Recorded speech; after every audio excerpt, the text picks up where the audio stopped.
latest reincarnation of bipartisanship was born on November 5th, 2008. At the time of its death this afternoon, it was thus just more than 3 months old. For more on the postmortem, Eugene Robinson, associate editor and columnist at The Washington Post. Gene, on this sad night, good evening to you.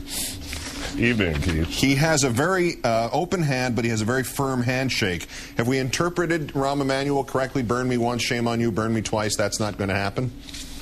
I think we probably have interpreted him right. Look, I believe we will continue to see the formalities of bipartisanship or attempted bipartisanship on the part of the president. Because why not? I think people like to see that. They like to see. They hate to see Washington bickering and why can't they all get along? I think Barack Obama and his team understand that, and I think they've gone way out of their way to demonstrate that they're willing to do their best to break that cycle. However, it got them a total of 3 votes in the Senate and 0 in the House. So insanity is continuing to do the same thing over and over again, expecting different results. Well, of course, if you get 3 votes in the Senate and none in the House, you can get almost everything you want done, provided there aren't any renegades. But what is the, again, I haven't heard a reasonable answer to this one about the Republican plan here. They totally spurned the White House. They did so publicly. They backed away from several compliments to the president. Have they effectively guaranteed themselves even less power in whatever the next negotiation will be? I mean, will those same concessions ever come their way again, especially if they keep describing themselves like the Taliban?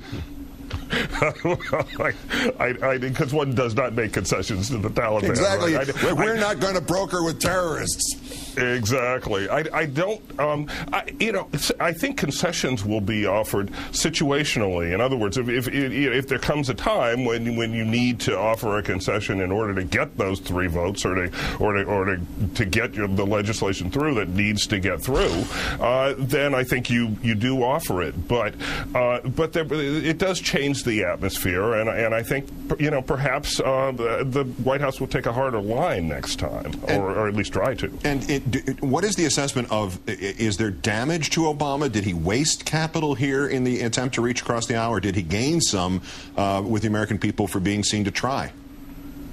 I think this week was a very interesting week. When Obama went out to Indiana and to Florida, did those town halls, gave his press conference, and then gave his speech in Springfield, those appearances, I think, did him a lot of good. And I think, that's what he does so well. I think what people saw was a president who is trying to reach across the aisle, who's trying to be inclusive.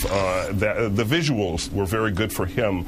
I don't see how they were good for the Republican Party. So I don't think he has lost capital. I think he may have gained some. If the stimulus works, if it works fairly well, obviously the Republicans are going to say, well, this improvement would have happened anyway. But if there are measurable ways to prove that there are causes and effects to this program actually producing results, what do the Republicans in Congress do then? Do they suddenly say, oh, no, we were actually with you, Mr. President, we just couldn't vote that way?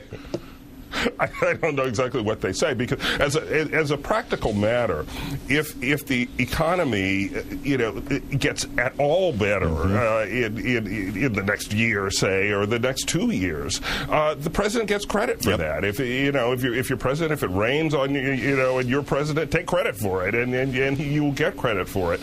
I don't quite see how the Republicans, having said no, then get to become one of the many fathers of success. Failure is an orphan. Success has many fathers. They will be trying to prove their paternity. I think that'll be difficult. And you mentioned rain. That's if you like rain. Our own Gene Robinson of The Washington Post. Have a great weekend. Thank you, Gene.